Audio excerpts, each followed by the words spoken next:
What's up, Gear Mortals? Trey, Xavier here. We are at NAMM 2018 at the PRS booth with none other than PRS himself. So let me get this right. You're a gear god and they're a gear mortal? Really? Yeah. You're going to go there? Yeah. No, they're the gear gods. You're the mortal. You got it backwards. I'm going to die before them probably, especially with 4 days of NAMM every year. They're the ones slutting watching this, trying to get all the information they can. That makes them the gods. Right. They're sponging it up. Did you start this mortal thing? Yeah. Wow. That was my idea. Wow. All right. I just figured I'd ask. You started with that. How do you guys feel about it? Should we switch? Have I been blowing it this whole time? No, I think not. I think you got it right, but it's all right. It was fun. It was funny. Dear mortals. By the way, my name's Paul. This is Paul. Yeah, no. This is Paul. You know, you may have heard of Paul. Paul Reed Smith, surrounded by Paul Reed Smiths. The man whose name has become synonymous with a guitar. Like most of the time, if people say, you know, like, oh, a Paul Reed Smith, they're not talking about PRS the man. They're talking about a guitar. Yeah, is that weird? Well, it was the first time it happened. The guy goes, my Paul Reed Smith is this, and he's from Texas, and my Paul Reed Smith was that, and he's talking about my name to my name. I was like, I'm like, what are you doing, right? You know, my Paul Reed's like this, and my Paul Reed's like that. I'm like, what in the hell? That must be so surreal. That was a little weird. The best moments are now, Paul. Go in the back and pick me out a real nice top. In other words, go in the back and grade your tops and give me the nicer top. And I went, I'm charging you, you bastard. And that's when 10 Top started. The whole artist pack and all that. It's true. It's genius. Well, I mean, I was going to just let it, if you ordered a guitar, you got the next top in the stack. Yeah. But no, he wanted me to sift through it. Yeah. Oh, all right. Now, that's Paul, a premium service. Now, Paul, you go in the back, pick me out a real nice top. Oh, shit. I want to meet these Texans you're hanging out with. Okay. Listen, Texas is a guitar state. I mean, you go to Dallas or you go to Austin or all these towns, there's guitar players everywhere. But Georgia, of all weird things, is a guitar state. You know, Atlanta, that whole scene. We used to do shows in Florida. The whole Tampa area, big guitar areas. Certain states are just, you know, more guitar oriented than others, and it's getting more and more like homogenized, where guitar is just popular everywhere. You're in the right business. Guitar is going really well right now. Yeah, that's what I've noticed, and it seems like PRS in 2018's got a lot going on. So we cover primarily metal stuff with you know, a lot of stuff here and there, but mostly metal, heavy music, and all that kind of stuff. And the thing that I see, the complaint that I see from a lot of people about guitars are like sort of more, I don't know, I want to say classic guitars or old school. Sometimes scale length is a big deal for people. You know, for lower tunings, for metal stuff, people are tuning down a lot. They want, you know, they don't want to put on really heavy string gauge, so they want a longer scale. Not? And it seems like, you know, I don't know. Hendrix played Machine Gun tuned to D with light strings. That's true. Oh, you can do anything. All the Motley Crue stuff was done with tuned to D with 10s. Oh yeah, I mean that's how I do it. But it's a matter of like, you know, like if you're tuning down to G on a, you know, 7 string that's 25.5 inches, it can be done. I've heard it done. Born of Osiris does it, but you know, it tends to sound a little tighter and it's a little easier to deal with. So it seems like there's 2 ways you can tune in. You can make the scale longer, you can make the string bigger, or you can deal with it being floppy. Right. And so when we did with the Tremonti guitar that was tuned down, we got a pretty hard time about having the scale length what we did it. But I plugged that guitar in and it sounded huge. And I called Mark and went, what do you think? He says, Paul, it sounds monstrous through my rig. And I went, well, so the first thing you should do is maybe trust the guitar maker and plug it in before you decide you know better than them. But there's a lot of this, you know, it's got to be keyboard warriors. They call it keyboard courage.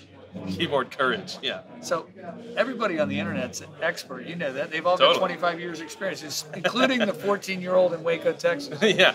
So, but the reason I brought it up is because you guys are putting out a longer scale length 7-string SE, and I saw in the booth must be the first multiscale PRS ever. Yeah, I've done a couple of them. And that's cool. And by the way, I made the dichotomy between the two scales less than everybody else does, because if you do it too much, you can't play the first absolutely, fret, man. and you can't play the last fret. That guitar's playable. Yeah, you could get like perfect piano string tension, but the guitar would be like this. It's unplayable, so what's the point? Especially on the F chord. Yeah, there's always some compromises that need to be made. It looked really good to me. I'm gonna go over there and play it. Paul Miles and I argued about that guitar for a long time, because I said if you make the dichotomy between the high scale and low scale too much, it becomes unplayable. And we went at it, and we finally drew it up on the computer. Went, okay, we can play that. We made it. It was wonderful. Great, cool. So the guitar maker who made that is here. Oh yeah. His name's Paul Miles. He's the director of private stock. Cool. So So what is your definition of metal? Because I'm sorry, the guitar's still got to stay in tune. It's still got to play in tune. Oh yeah. It's still got to not hum so much that the amp is nothing but a hum factory. It's 100%. still got to do all kinds of things. It's got to not buzz out. When you bend a string, you don't want it to have unlevel frets. What's your definition it's of metal? still got to be a sweet. Well, the reason I bring it up is because they tend to be a little more spec oriented. They're really careful about that stuff, because when you're playing with a ton of gain, shit gets out of control real fast, and they hit really hard. So if the string tension isn't good, it goes whoa. That's true for a blues player too. True. I mean, look, you're right. But when you're playing with that much gain, any other string vibrating or any buzz or any of this or any of that is exaggerated. You're right. yeah. It's not covering stuff up. It's exaggerated. Yeah. I agree. I would agree with that. But it's just something that I've noticed our fans especially are always on about scale length and stuff. And I think it's reasonably important. You couldn't have a 13-inch scale guitar, it can be done, but it's not gonna. You have to put big fat cables on it. Mandolins kind of work. Yeah, it's. But they used one on a Led Zeppelin record. Yeah, it'll make sound, but have you it's ever not quite capoed a the guitar same. up at the 12th fret?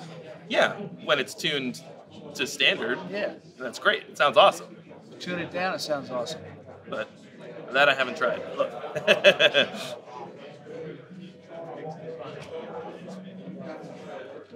All this talk about scale length and all this talk about string gauge and it's all important stuff. But I think very often people go too far, like with the dichotomy in the scales on the multi-scale guitar. 100%. And in order for things to work well, look, let's just exaggerate, okay? So let's say the baritone's 26.5-inch scale, okay? By the time you're 30 inches, you're in an EBO scale, which is a bass scale. And then by the time you're 34, so where's the line? If 26.5 is good, well, what about 28? What about 29? Where's the line, right? And where you draw that line is very, very important from a guitar making point of view, because we made a 7-string for Mark Periphery, right? And I picked it up and plugged it in. I said, it's the best 7-string I've ever played in my life. I loved it. And so we keep going back to that build sheet because I know it works, right? So if you have something that works, leave it alone. I'm not suggesting anybody else is doing anything wrong.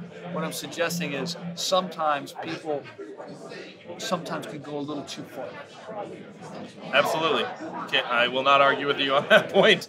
People love to go too far, I think, actually. Well, actually, in some ways, that's their job as a musician, to try to stretch the fabric farther than the guy next to them did, and that's their job. But they need a tool that's going to do what they want it to do, right? Yeah, absolutely. Are 8 strings here to stay? Are 9? These There's only one way to find out, and that is to continue living on into the future and keep track. It's like Bitcoin. You're not going to know where it's going to go. There's no way to know. Yeah. All right, we're out of time, but right, really great talking to you. Thanks so much. Great to meet you. I hope I didn't say anything wrong. Oh, what are you gonna? Who's gonna? You're the expert. How could it be wrong? This? Oh, a bunch of crybabies, thousands of people. And just call them crybabies. And they're gonna whine about and this. mortals. Oh, wow. They're gonna mortal crybabies. Wow. They're gonna whine about scale length till the end of the world. There's nothing you can do about it. How many people? But how many people will watch this? Yeah. Probably between 20 and 30,000, I would say.